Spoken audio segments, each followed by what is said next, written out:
Hi, and welcome to Jolt TV. I'm Tyler Martinolich, Film Commissioner for Hillsborough County and the City of Tampa. You may have seen today's guest opposite actor Paul Reiser in Season 2 of the breakout Netflix hit Stranger Things.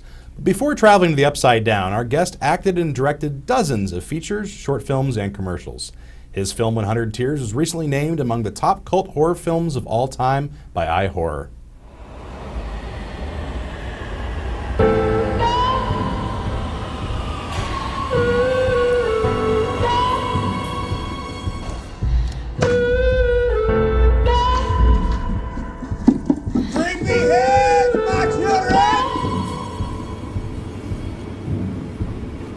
How's he doing? 6-0.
Welcome to Steamworks, partner. You might want to take some cover. You're gonna die.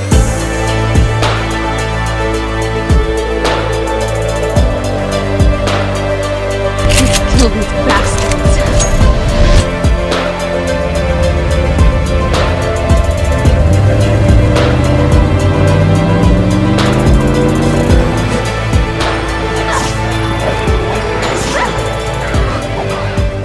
There are no good guys. The world is ugly.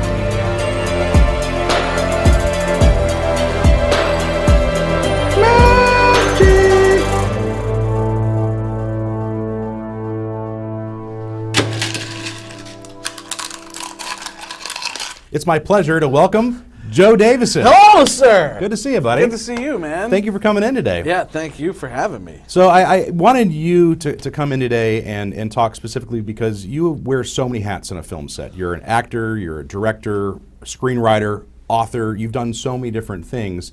So often we get sort of pigeonholed in a certain area, and you seem to just have the malleability to move anywhere on a film set, which I find very impressive. But before we get into the technical stuff, I want to talk a little bit just about your experiences growing up in Florida and how that may or may not have influenced where you are today. Being born and raised in Florida, I grew up in Ocala, which is back then, I graduated in 1994 to give people's perspective. Back then it was rural. It was country folks. I worked in horse farms and shoveled, cow manure as a job and stuff. But I don't think that really got me where I wanted to be as a filmmaker, because that didn't come into play until after I was out of high school. What really got me was I've always been a horror fan. 5th grade, I was reading Fangoria.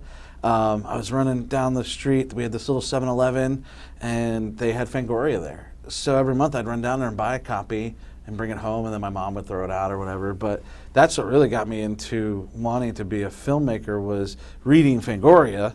And then I lived in the woods, man, and what better place to practice horror films than just running through the woods. Yeah.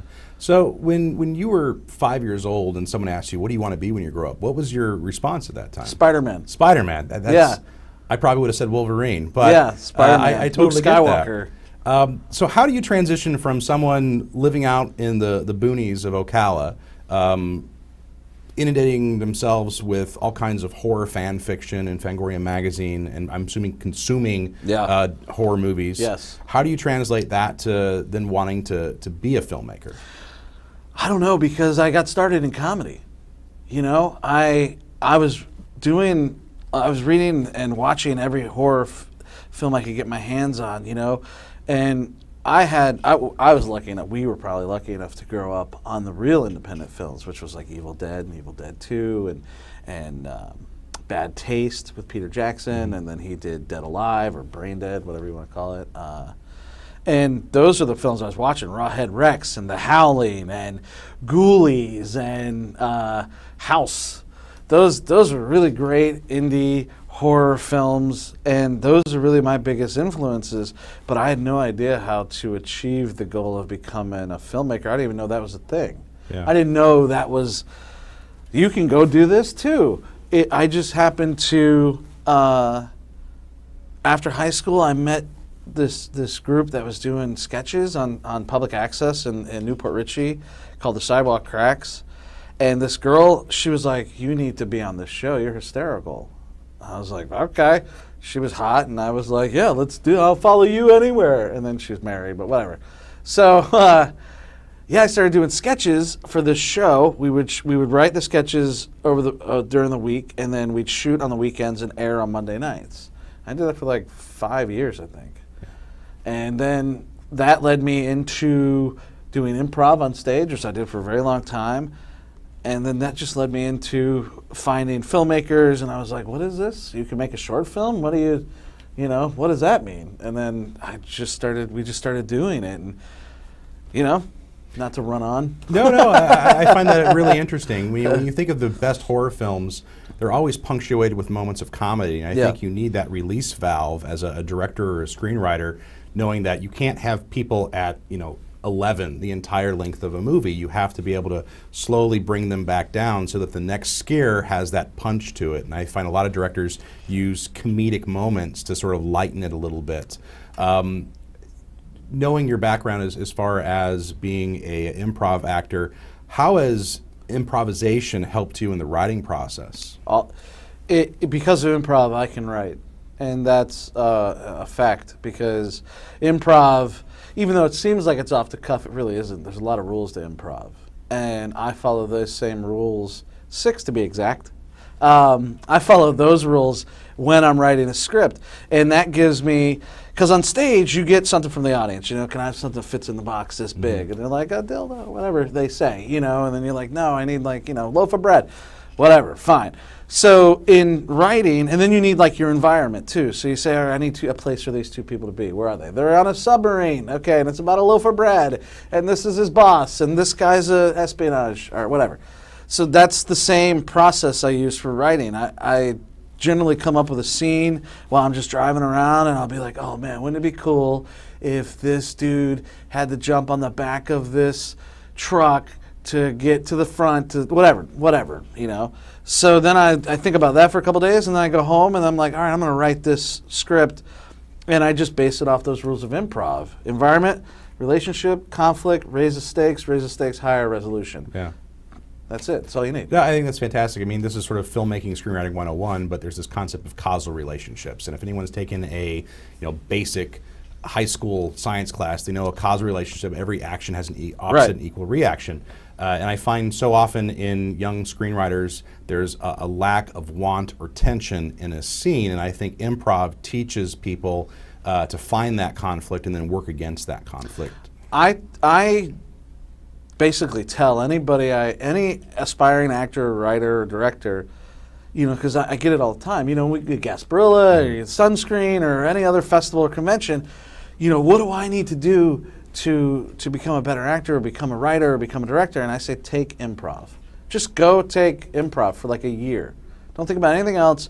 Go take improv, learn improv, because it's going to help you exponentially, not only in your filmmaking career, but in life in general. Yeah. Because it gives you this tool of thinking on your feet. And it's really hard, especially if you're writing a script and you need dialogue. A lot of people are bad at writing dialogue, and it's because they don't have the improv experience of having to portray a different character on the spot on stage. Because in improv, you could, there's a great game called Scene of Emotions or something like Emotion? Yeah, Scene of Emotions. And And basically what it is two actors on stage with a host, and you're doing this scene that the audience has given you, whatever, two janitors in a bathroom, and the host will stop it and be like, okay, now you're angry. And now you got to be angry about whatever's happening. Now pause. Now you're happy. Pause. You're elated. Pause. You're depressed. Pause. You're you think longingly. That kind of stuff. And because of that experience on stage and being able to, or having to, do those scenes in front of a full audience, it has given me the ability to able to jump from character to character and think about what that character would actually do or say in that scene, because you had to do it for so long on stage that it becomes this natural flow. Yeah, I think you're spot on. I mean, so many writers write from their own perspective or their own voice, and all the actors, if you were to take their names away in the screenplay, they all sound the same. People aren't really able to vacillate between different characters in a scene and really give them their own voice, their own speech patterns. And again, going back to improv and your own background, I think that has obviously helped you in your process, but I think your recommendation to take improv classes is so important to understanding how different voices can work within a scene and how characters have to be self-realized and they can't be all the same. I find a lot of, even Hollywood level screenwriters like Quentin Tarantino often, it all sounds the same. It's all Quentin Tarantino speaking through his actors. Every actor has a long dialogue piece in his films, which is okay sometimes. Sometimes I just want him to get back to his action. I would love to see Tarantino make a straight-up horror film without all the dialogue, because I think he's a great filmmaker. True Romance is one of my favorite movies, but I think that what happens is that I don't know, but I'm just saying, I think that he enjoys his dialogue. And there's nothing wrong with that. You're doing something because you love it, and you're going to love what you do, so you want to make it more of what you do. But I do notice that when someone sends me a script, that it seems like all the characters sound the same. Johnny sounds the same as Sally, and Sally sounds the same as Beatrice, and then little Johnny sounds just like everybody else. And it's tough, and I don't think writers understand. New writers understand, or maybe even, I don't know, man. I don't even know what I'm talking about, man. I just do it, So I don't want to sound like I know everything, because I don't know. I don't know anything. But even though you say you don't know, you do, because you've gone through the process of learning. You've experienced these things, and it's become second nature to you, obviously. But you didn't get there just waking up one morning. It had to have come through a lot of practice. Yeah, I'm still practicing. I'm still learning. I'm still making mistakes, man. I mean, you just do it every day, and it's with writing too. But writing is something that I'm 100% comfortable in. I just finished my 28th screenplay, so I'm not afraid about writing. I'm not afraid to tell people what I think about it. Yeah. When you sit down to write, do you approach it as a job where it's like, I have to write X number of pages today to make my deadline, or is it just sort of a natural flow for you? Yes and no. One, I give myself deadlines on everything, and I try to make everything a game. I try to think about everything I'm doing as I'm being watched by Gordon Ramsay or something. Like I'm on a reality show, and it's like, can Joe mow the yard faster than the last guy? And whatever, So it's like I do the same thing with when I'm writing. Is like, listen, I want to push this script out in 5 days, and I don't want to sit around and wait. And I think what happens is writers, I'll meet a writer and he'll be like, I just finished my first script. I'm like, dude, that's a big accomplishment. How long did it take? And he'll say, or whatever, he'll say 2 years. I was like, what were you doing? Well, what do you mean? What were you doing in that 2 years that took you 2 years to write 90 pages? Yeah. What were you doing? So things got in the way, and I had to. When you're presented, when you're presented by someone that has that situation where they say, well, I was waiting for inspiration. When you don't have inspiration, how do you write through that? Is it just a process where I just have to put something on the page and I can come back to it, or is it you wait in a room and stare at out the window for an hour? I do. What I tell people I do is purging. I purge, man, because I can't just sit down. Like I'll talk. Okay, I wrote 5 pages today. And I'm like, man, that's like not enough. Not enough, man, because you can easily pump out 10 pages a day. I feel. Maybe I'm wrong, man. I take the Stephen King school of just get it out, man. Just sit down and get it out. And that's where the improv comes in, because I can switch from scene to scene and location to location and character to character, because I've done that for so long on stage. I can, you go from the gas station to the bedroom to the moon or whatever, the space station to the planet to the cargo pit to the whatever, and I try to just purge that stuff out, so I try to, you have to have deadlines, otherwise you're never going to meet your goals. And that's what I tell people. You need commitment. The commitment is your deadline. I want to finish this by Friday, and now it's been 6 months. And all you're doing is nothing. You're not really doing anything. Playing video games, going to the beach. Yeah, maybe you have children. I have 3 kids, but that's not an excuse to me. I just feel like you're just not committed. No, I agree. I mean, there was a screenwriting professor a long time ago told me, writers write. And if you want to be a serious screenwriter, you have to treat it like a job. You have to go in every day and clock in. It's no different. And you have to have the same expectations of yourself that a boss would have. It doesn't matter if you're a CEO of a company or working at Subway. You have a job to do, and this is what it is, and you have X amount of time to get it done.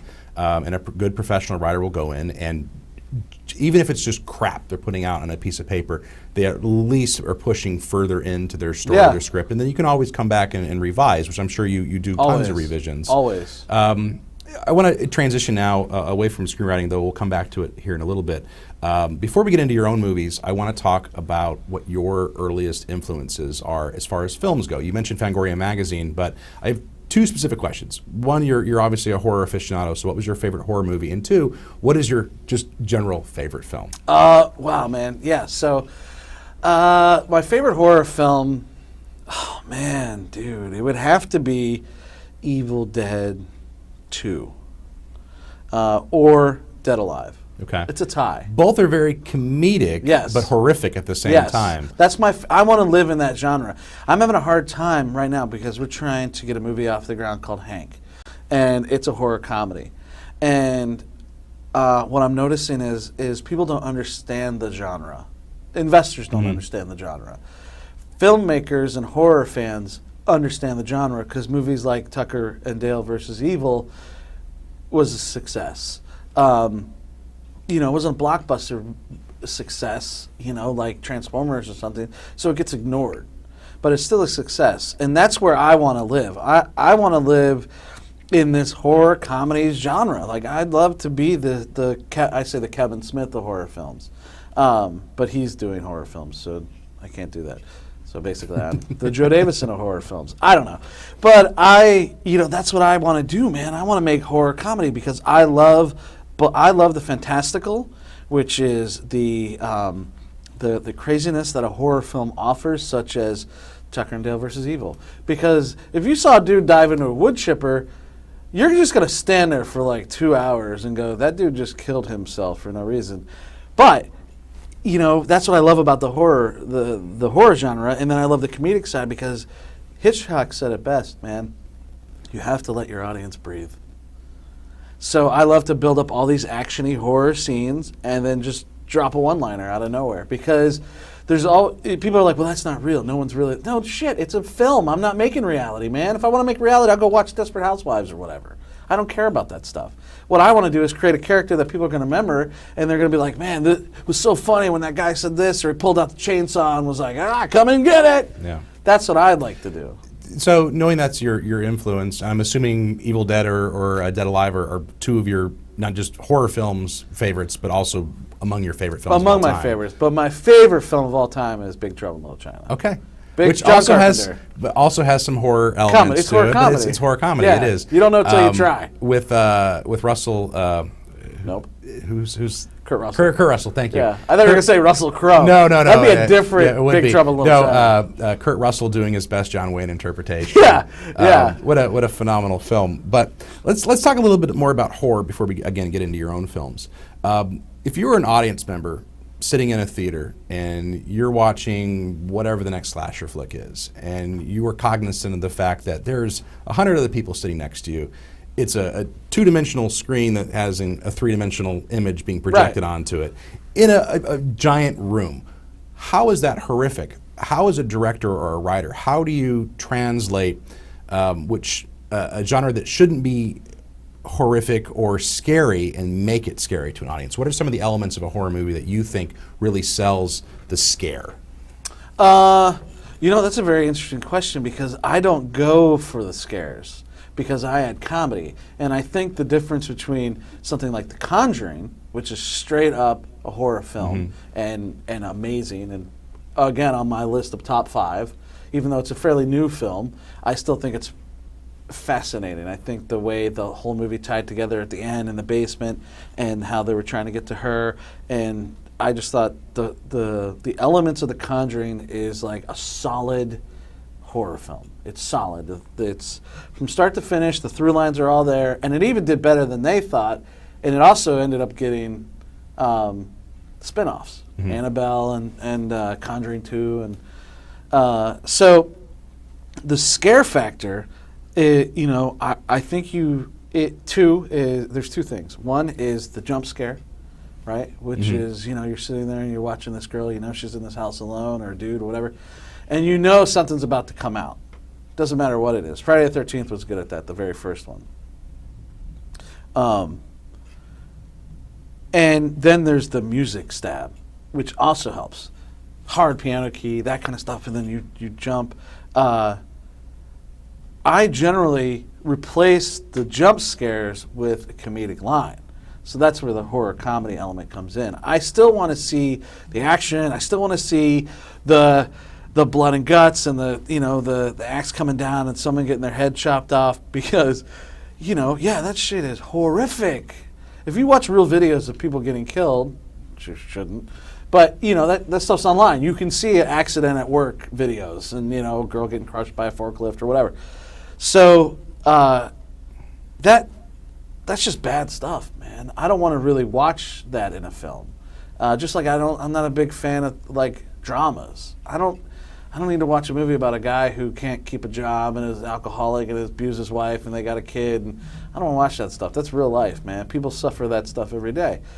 So bringing in the scare and the horror element is the over-the-top axe slashing, head cutting off, hands being, Saw. Yeah. That stuff. That's another amazing movie. And that relies on, that's a little more realistic, but it's still kind of fantastical at the same time. And I think, what was the question? I think you more than answered it at this point. Yeah. But going back when you were mentioning the jump scares, and it really relies on perspective, another screenwriting technique is understanding who the audience is at any given time and how much information they have. So why a lot of those jump scares work in a horror film, I'll use like Jason, for example, where someone's going to open the door and Jason's behind it. Right. The audience knows Jason behind right. it. The person in the movie doesn't know. Right. So there's that weird tightrope you got to walk with how much information. I think this goes back to your Hitchcock comment. How much does the audience know? Do they know more than the people in the scene? They should always know more than people. I think the audience should always know more, or the reader should always, because I just view the audience as a reader, right? Because that's basically what they're doing. They're watching your movie, which was words, so they're just reading the action, or they're just watching the action, whatever. It's there somewhere. That's what I mean. So I think the audience should always know more than the people in the film, or just as much as the person in the film. Because that's where that ties into everything. That's how mysteries work, through lines through mysteries work, because the audience knows that it's not that dude, it's this guy. They know that he's got the briefcase or the microchip or whatever. And in film, that's the setup is the push-in. In horror films, it's the push-in, because it's Becky walking across the cabin and the camera's just doing this and focusing on the window behind her and not on her. You know something's going to come out of the window or out of the closet or from under the bed or from, and it's the setup. It's the whole build, and that the audience knows that the bad guy is in there because that's just what they know. They know it, they feel it, but in the reality world of the movie itself, those characters are kind of oblivious. And that's kind of where you leave, you take the obvious and the characters forget about it. Yeah. You know, you just take that part of your brain. Obviously, if we were being chased by a murder, you and I would not go into that room because the door's closed. Yep, nope, okay, we're going to go this way. I'm going to go out into the woods, and I'm just going to keep walking for 30 miles. That's how you beat Jason. You see him, you turn around, you go, and you don't stop going. You just go to the next town. And but in that world, the obvious is taken out of the character's brains. Yeah. Now, moving away from screenwriting, but putting yourself in the director's role, is it your job as the director to manage the expectations of the audience and how much information they know, how you lead them through the scene, or do you just focus on the scene itself and hope that translates somehow to the audience? Well, you know, a director, I feel, is only as good as the material handed to him. And if he gets a project, you know, or they get a project, and it's already been approved by 10 people, and you know, you're just going to make that project. Money's there, funding's there, whatever. You're going to go make this project and do it, and the best of your abilities as a director, which then becomes. That's why I feel it's very hard to direct someone else's work, unless you're really in tune with them, and there's you kind of have the same feeling, because some directors just get hired on the spot, you know, and they go make some big action movie, and it's like, that was all right, man, but it's mostly just fluff and camera shots. So I think you need to know the script, and the script has to be good, obviously. I mean, that's a redundant statement, but a lot of people say that, but a lot of it's not true, man. You know, I mean, there's plenty of films we've watched where you're like, dude, how did this get made? How did this get made? You know, the franchise movies like Sharknado. I love them, but how did they get made? I can say it about my own movies. You starred in one of them, and I was like, how did this get made? Yeah, I say the same thing. How did I make this movie? How is it? I don't even know who approved this. So, yeah, is it my job to understand or give some sort of prelude to the audience that they need to know everything? And I think it is. I think it's the writer and the director's job to show that this is all the characters, this is what's happening, and they need to kind of like start guessing on what the next thing is. And hopefully you're not so blatant that they're like, oh, it's this dude. This guy's the killer, man. You know? You want to keep some things away from them, but it is your job. It's your job to let... You want to entertain them, and they need to relax and eat their popcorn and watch the movie, and you don't want them to have to really think too hard. Yeah. Well, let's talk about some of your own material then. We'll start with 100 Tears, which is an interesting movie. I think it's I think it's the third best clown horror film of all time. Yes. On numerous lists, but it's also just in and of itself one of the best cult films ever made. And I say that with great affection because I love cult films. Yeah. And you can't really.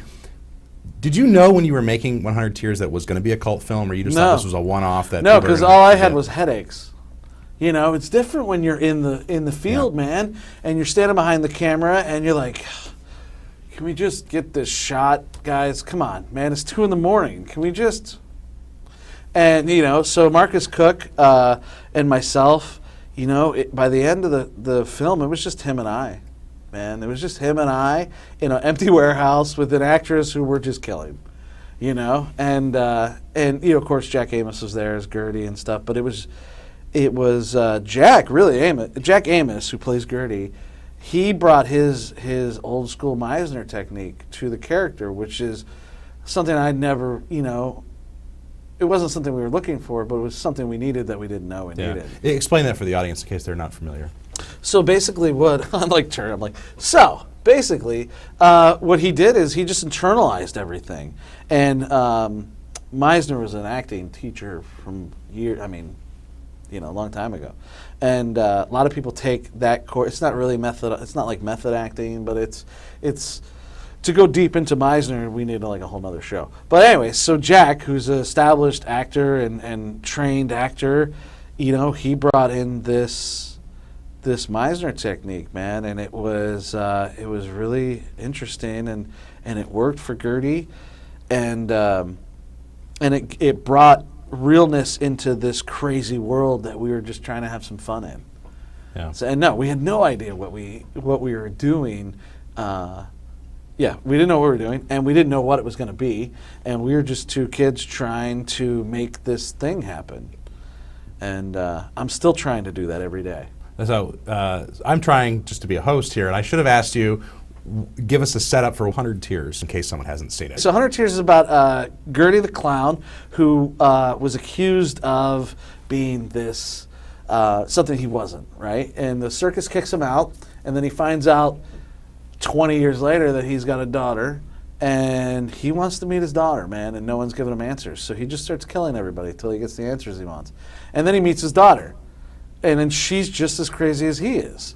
And together they go on a killing rampage that is just poetic.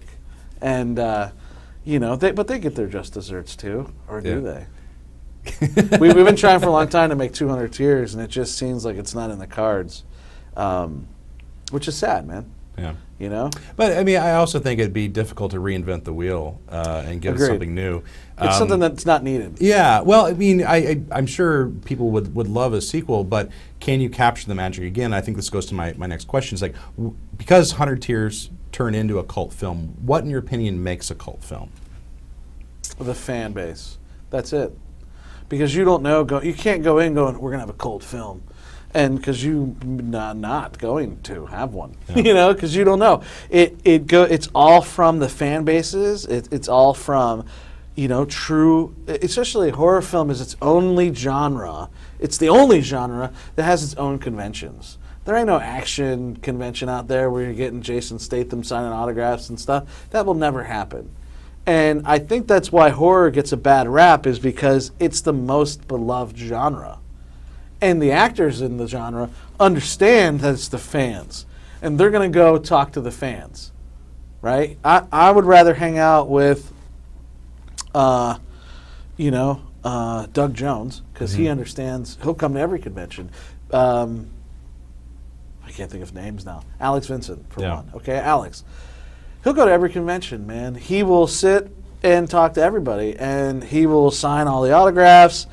And that's the difference, because you're not going to get other actors in other genres to come to these conventions, because they're just not going to do it. They don't understand that it's the love of the fans that keeps them getting jobs. Yeah. So you're or they obviously do, very they don't giving care. of your time. You go to a lot of conventions. But looking back at 100 Tears, what about that film spoke to, you know, an audience that you had never approached before and really got them engaged enough to make it a cult film? We were the only ones to do it. I don't think there had really been a killer clown. It's so weird.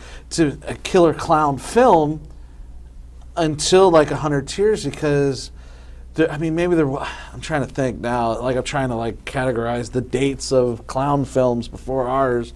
I mean, you had Killer Clowns from Outer Space. I think Stitches the Clown was out. Maybe I don't know. Marcus would be able to answer this way better than I can. I think we were the first to come to the plate with, one, a Killer Clown film. Two, he didn't say anything. And three, Marcus is super fantastic at special effects. Yeah. You know, and people loved it. And we got a lot of, going back to Fangoria, we got a lot of love for Fangoria. They pimped us out. They put us in the magazine like 3 or 4 different times. They invited us out. Fangoria was doing their own weekend of horror back then. So we went to 3 different weekend of horrors as guests and played the movie. And that's really what helped us a lot, is that Fangoria, Mike Gingold specifically, editor-in-chief at the time of Fangoria magazine, he and this other guy, Ted Gagan, who really like helped us out a lot too. He was, dude, those guys really pushed the movie more than anybody, and I think that's really what helped too. But it was, people loved it, man. Yeah. Our first showing, you know, we were nervous. We didn't know what people were going to say, and you know, man, we sat there. It was over, and people just cheered and stuff. And even then, you don't know what that means. You know, oh, they're just doing that because they're our friends and they love us and stuff. But yeah, we're still kind of blown away that it's still doing what it's doing. It just got its Blu-ray release like a week ago. I'm supposed to get a case of them. I don't know. Who knows? So you are also not only a director, but you're also an actor, and a very good one. How do you both act and direct at the same time on the set? And do you think that is a bonus, or does that actually hurt one or the other? Are you able to do both well? It's, man, you know, I love acting. I really do, man. I love directing. I think but what really ties that in together is the improv again. Mm-hmm. It's improv, man, because you have to be able to stand behind the camera and watch your actors act and say, okay, guys, that was great, okay. And then you're like, okay, I got to walk in. I'm going to walk into this scene, and I'm going to give my lines to you guys, and we're going to do this. But then you really have to rely on your DP and your crew. Your crew has to understand that, that you were doing both these things, and that when you're in front of the camera, you're 100% reliant on what the DP is doing to watch you. And then you go and watch playback, and if it's what you want.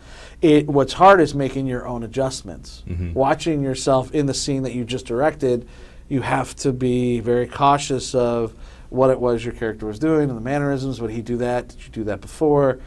And sometimes you might forget that stuff because you're also directing, and on independent films that, we make low-end films, man. We're making films for 60, 70 grand. There's not a lot of room for error, and there's not a lot of room to pay crew to have a lot of people. So you have to really be on the ball. You really have to know what you're doing as a character and what you want in the film. It's tough. And but I love doing both. Yeah. Yeah. So what advice would you give someone who is walking onto a set for the first time? It's their first film they're directing, and perhaps it's their own material. What have you learned through all these years, all these different movies you've worked on and directed, that you wish someone had told you right from the start? Man, dude, there's so much. First-time director, actor, he's also acting, let's say. Have a competent team. Have a competent producer, AD, scripty, and a DP. Now, on an independent film, you don't need it could be two people doing all that, but they need to know what they're doing. I mean, your AD could also be scripty, which is tough as shit to do because you're going to keep time and also, so... But it's your team, man. You got to have a solid team who trusts you and respects you and knows what you're doing and knows what you're capable of doing to really to achieve that goal. So start with the team first. Before you do anything else, make sure your team is solid. That's what you need. Yeah.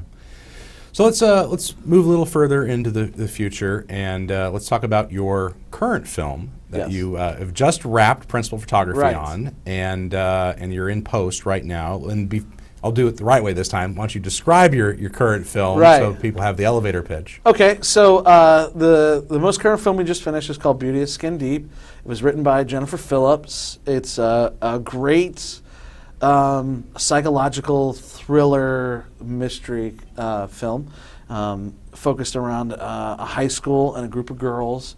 And we had a great cast of characters. Our lead is Taylor Halsey. We had Tiffany Kerr, Jessica Lemon, Mercedes Gutierrez, Adam Schimberg, David McGill, Nicholas Wolf. I mean, there was a ton of people. There's like 19 solid actors in this film. So it's a fun, it's not really scary, it's more psychological. There's some death scenes and that kind of stuff, but we can't give it away because you don't know who's doing it. You don't know who's killing. And, we did all these little tricks in camera, with lighting and that kind of stuff to mislead the audience. And it really allowed me as a director to explore this side of serious filmmaking because, I come from horror comedy. Mm-hmm. And it's to me, that's easy. Get a laugh, kill somebody, get a laugh, kill somebody. And in this, it was very like slow moving process because we had to really adhere to what not to give the audience. To go back to your first question of is it my responsibility to give the audience the knowledge. And yeah, it is, but you don't want to give them too much and let them figure it out, which I think contradicts my other thing where I said you just want them to sit and relax. But I don't know. So, yes? Yes. Yes. So this is one of your more dramatic films you've approached. What has changed with your directing style? And this is not your own material. You're writing. Right. You're directing someone else's First script. film I've done that. Well, not the first, because I did Rod Garrett's Mr. Engagement, but that was a comedy, so still comfortable. But yeah, this was my first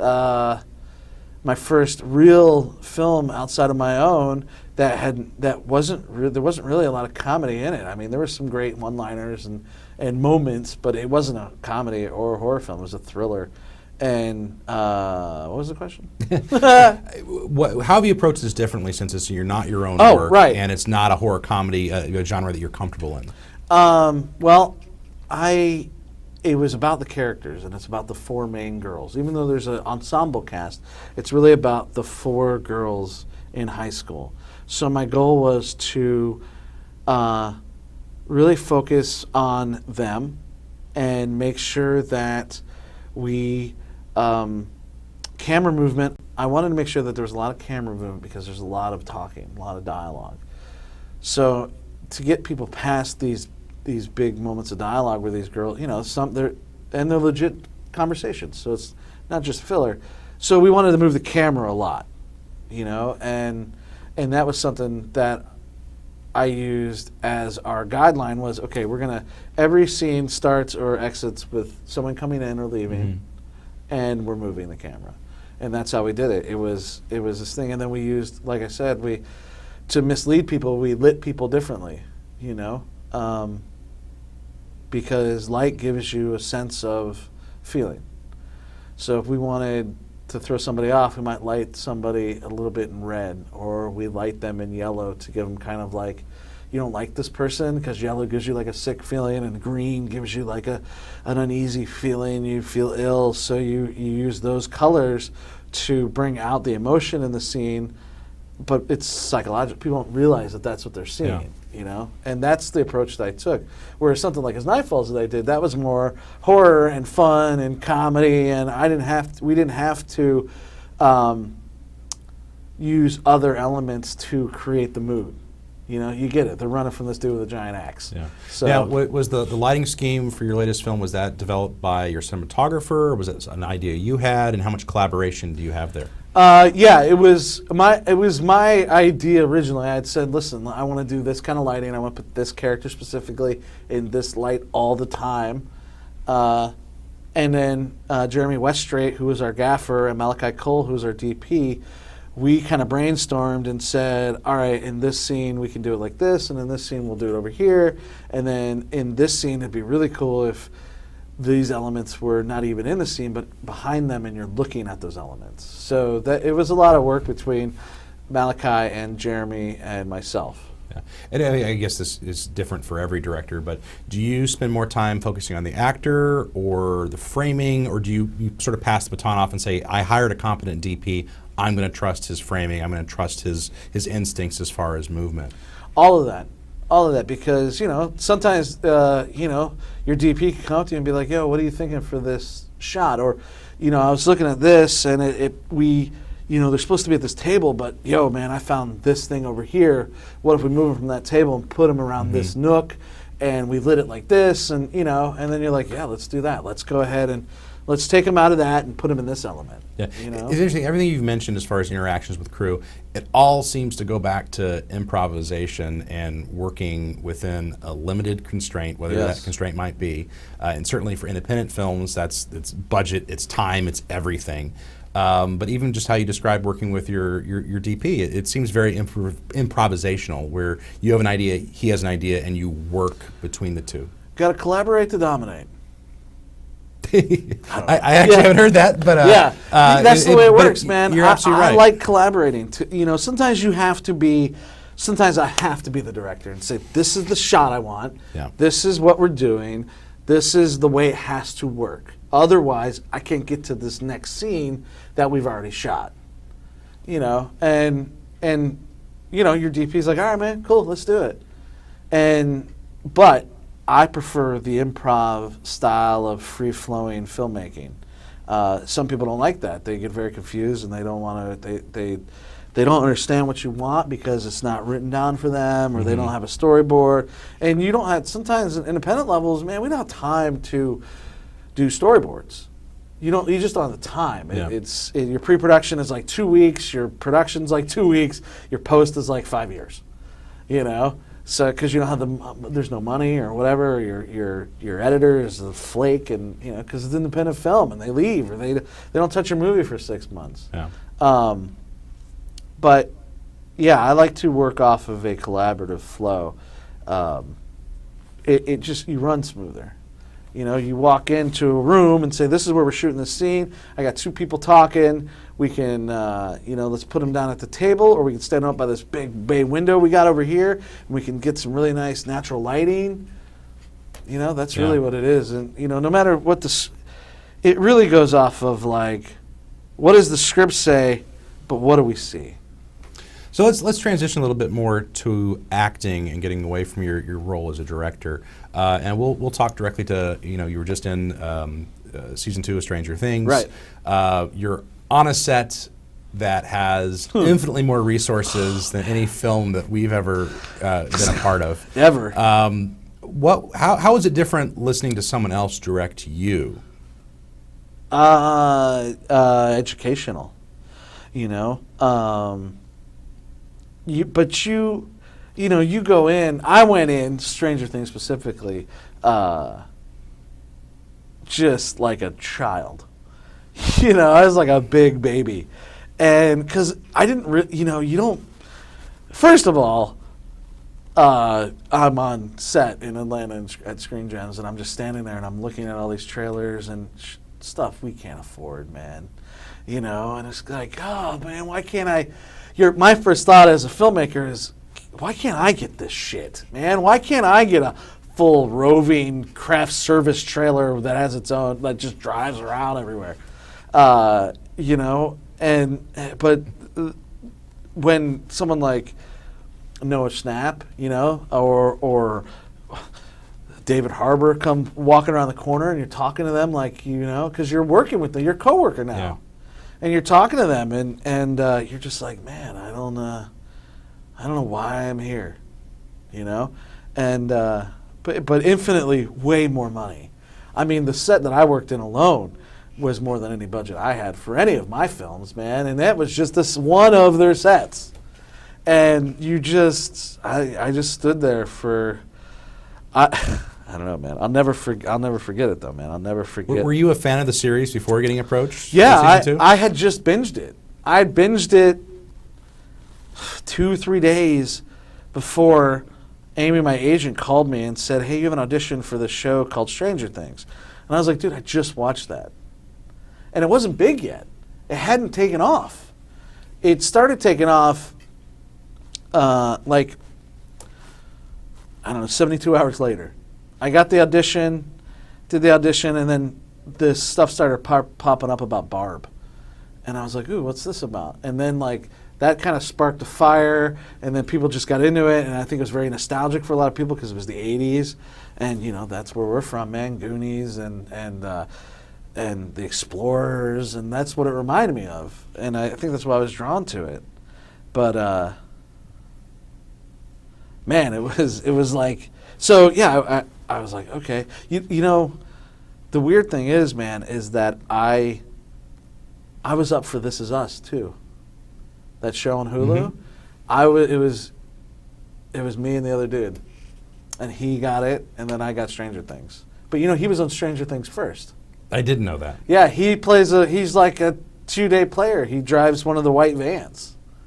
That dude who stars in This Is Us, the first season, was on Stranger Things. So, I'm just thinking, guys, This Is Us season 3? I don't know. I'm fat and lonely. I'm not, though.